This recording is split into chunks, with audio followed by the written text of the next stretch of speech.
Hey guys, it's Daryl here. It is Tuesday. It is 6 a.m. here in Connecticut on the East Coast. Once again, I've come across some other topics I want to talk about, and I'm in the middle of my workout, so I am not going to interrupt my workout. Uh, all right. I know when I make videos that concern Connecticut, especially my state, they do get less views, and I can understand. People want to know more about what affects them, what has things that have to do with them directly. I understand that. So I'm going to put this out there. These are some big topics, big arguing points that have been going on here in Connecticut on Facebook for the last couple days. I want to know what you guys think. We've seen Trump supporters and their ilk lay into Democrat governors across the country. Michigan and Wisconsin, I believe, are probably both Democrat governors, and they've caught hell for the isolation, the social distancing, and all that. Anyway, there's been a big hubbub here in Connecticut. Governor Ned Lamont, I voted for him. I like him. He's been doing a great job.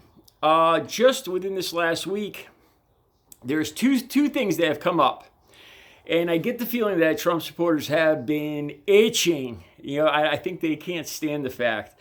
I've posted a few things, like talking about how I think he's doing a great job. You could see the concern on his face. You could see, without a doubt, you could see this man cares about the state and the health of the people, the economic health, everything of the state. You could tell this man cares. And he's a businessman. He is a total businessman. All right. The first thing was he spent $2 million for outside consulting firm to look into opening up the state.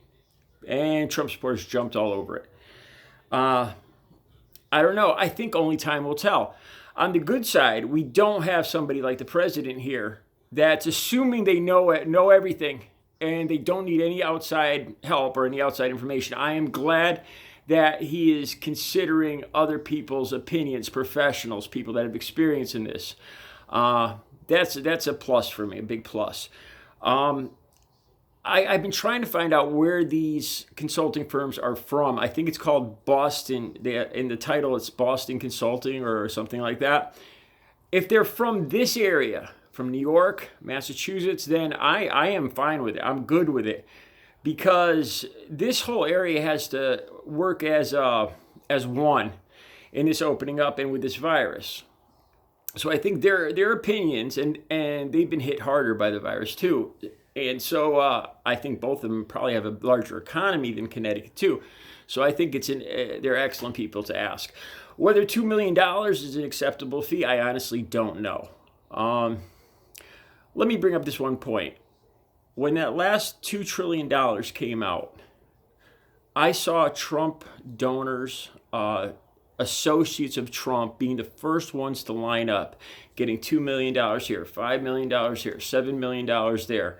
People that have done business with Trump were the first ones getting that $2 trillion, leaving a lot of mom and pop stores or businesses without anything. All right? So when you see this $2 million being spent, and now these Trump supporters are in an uproar about it, I didn't hear them complaining when these donors that did not need the money were getting money hand over fist a month or two ago. So I'm glad we have somebody that's willing to get professional help, professional opinions, as opposed to somebody like Donald Trump, who thinks he knows the most about everything. I know more than anybody else about the virus, about hydrochloroquine. And one more thing. Trump, and I've heard a lot of stories, that does not instill confidence in me. That's what he was talking about with this hydrochloroquine thing. I've heard stories. Why are you taking this pill? Well, I've heard stories. Really? You're going to take a medication that has severe heart side effects because you've heard stories. That's not the man that I have a strong faith in.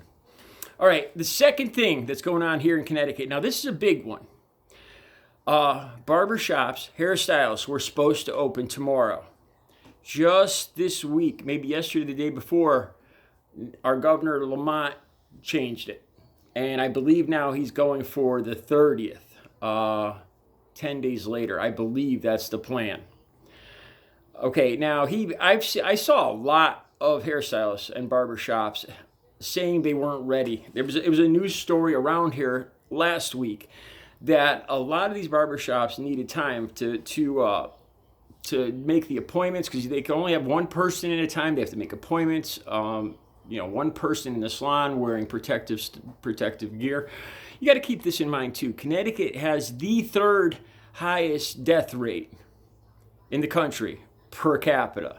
So we've been hit very hard here. We've had a lot of deaths. And the daily cases, we're at about 10th or 11th. So we're up there. This whole area is the initial ground zero for this.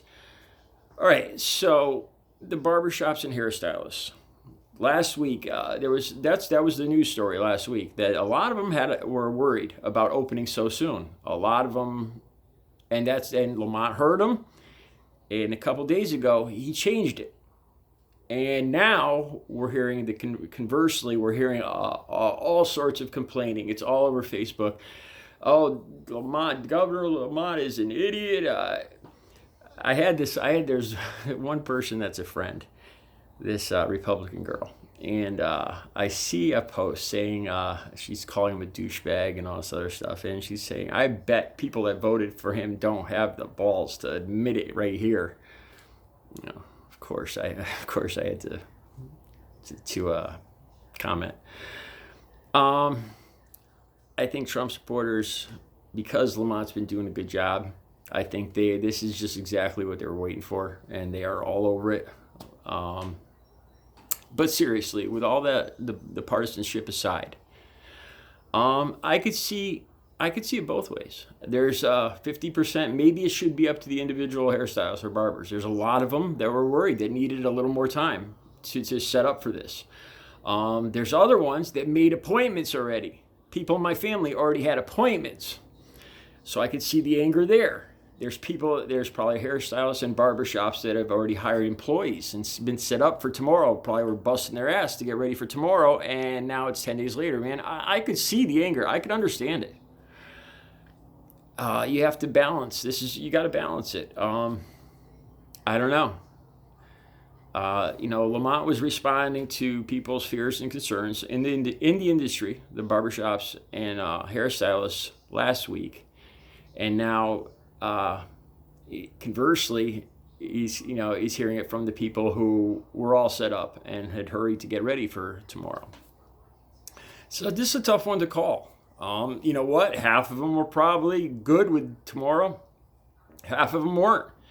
It's a case where you just can't please all the people all the time. And with this, it's a healthcare concern. And like I said, Connecticut has been hit hard.